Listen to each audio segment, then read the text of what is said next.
बऱ्याच दिवसापासून मेसमध्ये मुली बोलत होत्या, "काकी आम्हाला फ्रेंच फ्राईज बनवून द्या."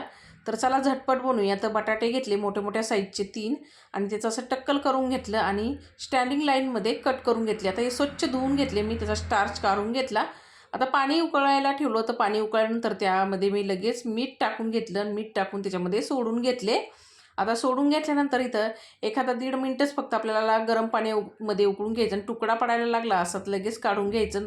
कॉटनच्या रुमालावरती ठेवून पुसून घ्यायचं चांगलं आणि नंतर त्यावरती मी 3 चमचे इतकं कॉर्नफ्लॉवर टाकून त्याला चोळून घेतलं. कढईमध्ये तेल गरम करून घेतलं आणि त्यामध्ये हे सोडून घेतलं. आता इथं एखादा मिनिटभर मी फ्राय करून घेतले आणि नंतर थंड करून परत एकदा फ्राय करून घेतले. तयार झाले इथं क्रिस्पी आपले चांगले फ्रेंच फ्राईज. मंडळी मेच्या मुलीला खूप आवडले. मी शेजवान चटणीबरोबर आणि टमाटर केचपबरोबर त्यांना खायला दिलं होतं. तुम्हाला हे फ्रेंच फ्राईज कसे वाटले ते कमेंटमध्ये नक्की सांगा. या तुम्ही पण खायला. धन्यवाद.